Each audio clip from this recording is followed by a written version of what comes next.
everyone. Today I am going to start with next topic of chapter structure and germination of seeds. In today's lecture we will discuss about structure of bean seed and structure of maize seed in detail.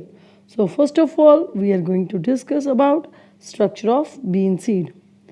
Bean seeds are kidney shaped and being convex on one side and concave on other side.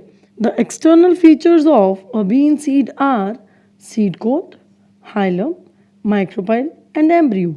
So first of all we will discuss about seed coat. Bean seed is surrounded by two seed coats. These are testa and tegmen. Testa is the outer, smooth, thick, and colored protective layer. It protects the seed from fungi, bacteria, and insects. Next is tegmen. Tegmen is a thin, white, membrane like inner seed coat. It is very firmly fused with the testa. It is often very difficult to separate it from testa. Next is hilum. On the concave side of the seed, there is a present a scar called hilum. It is a point of attachment where seed was attached with the ovary wall. Next is micropyle. Adjacent to hilum is present a very minute pore called micropyle. Absorption of water and exchange of gases takes place through the micropyle during germination of seeds. Next is embryo. An embryo is defined as a baby plant present inside the seed. An embryo consists of cotyledons and embryonic axis.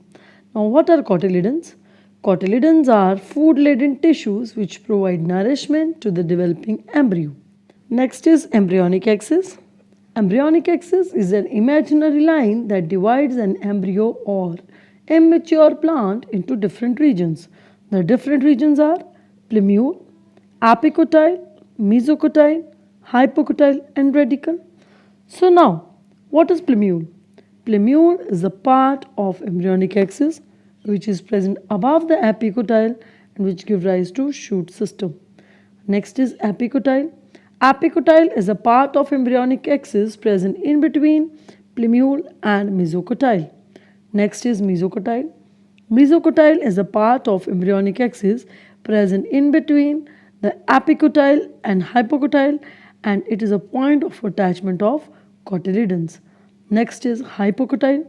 Hypocotyle is a part of embryonic axis which is present in between mesocotyle and radicle. Radicle is the lower part of embryonic axis which is present below hypocotyle and give rise to root system. Next is structure of maize seed. Maize is a one-seeded fruit and is called caryopsis. Now what is caryopsis? Caryopsis means one-seeded fruit. The maize grain is flat and almost triangular shaped structure.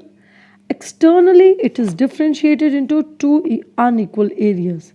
A large yellowish upper area which marks the position of endosperm and small whitish lower area that contains embryo. The maize grain consists of fused seed coat and pericarp, hilum and micropyle, endosperm and embryo. Now first of all we are going to talk about fused seed coat and pericarp. The maize grain is covered externally by a thin but firm yellowish membranous layer. It is formed by the fusion of seed coat and fruit wall or pericarp. Now there is a question that why maize is called a grain but not a fruit?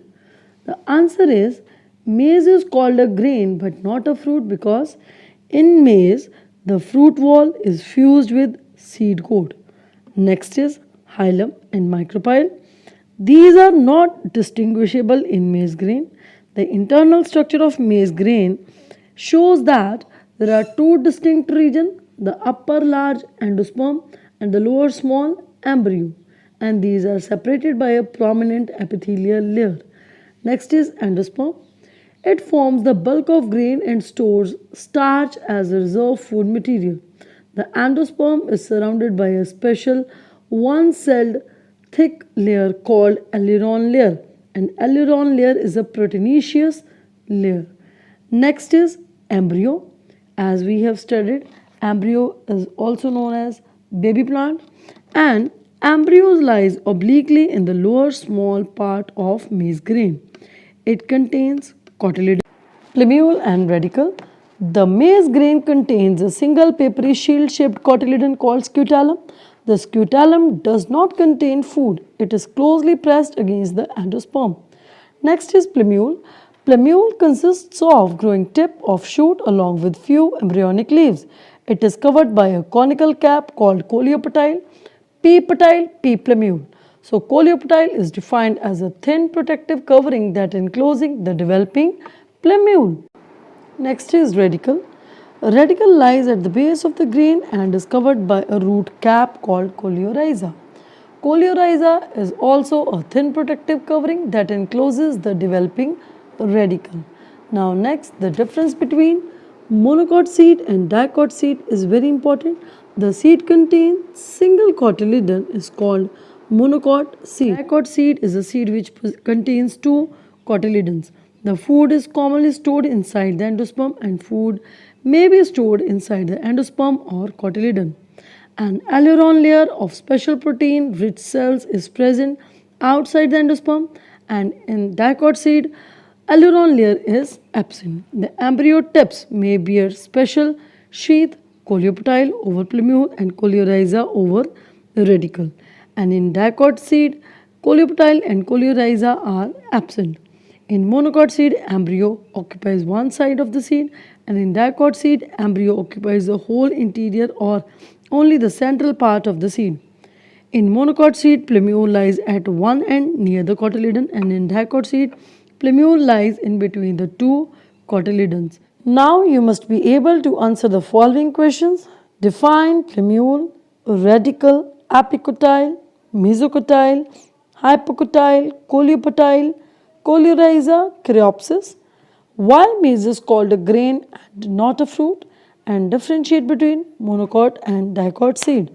So this was all about today's lecture. We will continue with the next topic in the next lecture.